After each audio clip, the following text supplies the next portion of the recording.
জাতির গণতন্ত্র এবং আমাদের স্বাধীনতা সার্বভৌমত্ব সুরক্ষার জন্য অনেক অনেক জীবন যাচ্ছে। আমরা ভাবতেই পারিনি যে এই ফ্যাসিবাদের তাদের যে প্রচারের মুখে তাদের যে চেতনা নামে, আমি আগের যে কথা বলেছি যে ফ্যাসিস্টরা সবসময় একটা বয়ান তৈরি করে, সেই বয়ানের মধ্যে তারা কোনো না কোনো নিয়ে আসে।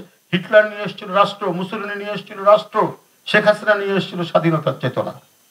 এই চেতনাকে বিকৃত করে, পারভার্টেড করে এমন একটা পর্যায়ে নিয়ে গেছে যে সাধারণ মানুষ এই কথা শুনলেই মনে করি বাবা ফ্যাসিবাদের বোধহয় কোনো মানে ইয়ে হলো, কোনো ধরনের একটা প্রকাশ ঘটছে কিনা এটা নিয়ে মানুষ একটা শঙ্কায় থাকলো। একটা ভালো জিনিস যদি খারাপ লোক যদি এটাকে বারবার এটা নিয়ে কথা বলে তাহলে সেই অবস্থাটাই তৈরি হয়। আমরা রাজনীতির বিভিন্ন নানা কন্ট্রাডিকশন গুলো আছে, দ্বন্দ্ব সংঘাত বিভিন্ন সময় আছে, কিন্তু আমি পূর্বে যেটা বলেছি সেটা হলো যে সবকিছুই আমাদেরকে একটা ডেমোক্রেটিক প্রসেসের মধ্যে, গণতান্ত্রিক যে নর্মস ভ্যালু সেটার মধ্যে দিয়ে আমরা যদি সবকিছু মানে অ্যাকোমোডেট করতে পারি তাহলে আপনার বাংলাদেশে রাষ্ট্র এবং সমাজের গণতান্ত্রিক বিকাশ নিশ্চিত হবে।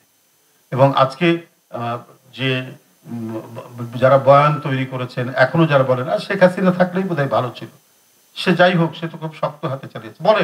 আওয়ামী বুদ্ধিজীবীদের তো শেষ নেই, বুদ্ধিজীবী থাকে, এটা মনে করবেন না যে ফ্যাসিস্টদের পক্ষে বুদ্ধিজীবী থাকে না, বুদ্ধিজীবী থাকে।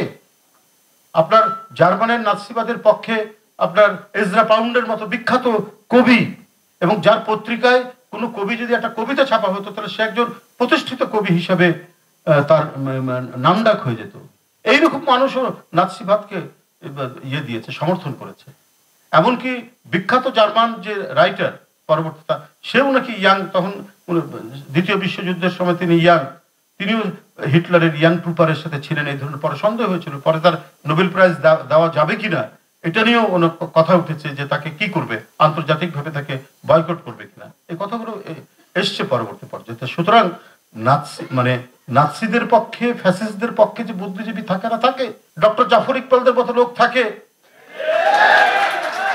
ওরা তো থাকবে, কিন্তু ওরই মধ্যে যেটা সত্যের সন্ধান করে আপনাদেরকে এগোতে হবে।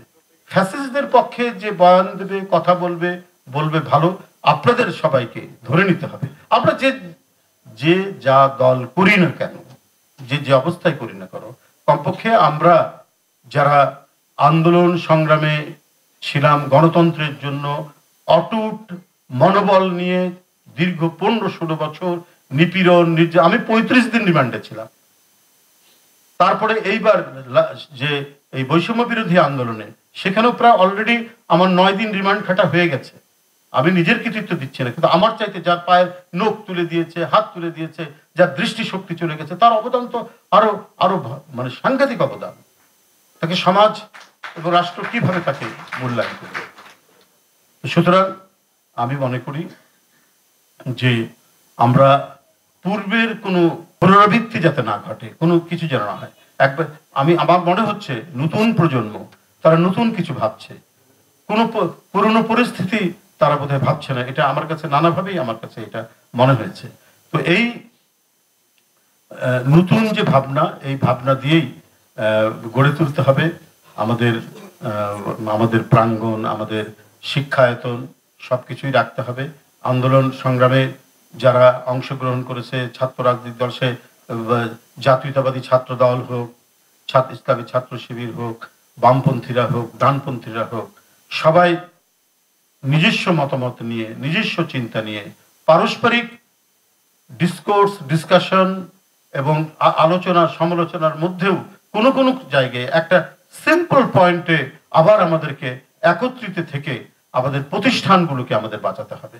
আমরা যেন এটার কোনো কিছুর যেন পুনরাবৃত্তি না হয়, ফ্যাসিস্টদের যেন কোনো পুনরাবৃত্তি না হয়। ওরা যা করেছে তার পাল্টা কাজগুলো আপনাদের করতে হবে। এখানে আমি সবার উদ্দেশ্যেই আমি এখানে বলছি। তো এইটা করতে পারলে আমরা এই শিক্ষা প্রতিষ্ঠানকে আমরা গড়ে তুলতে পারবো এবং আমরা আমাদের দেশকে গড়ে তুলতে পারবো।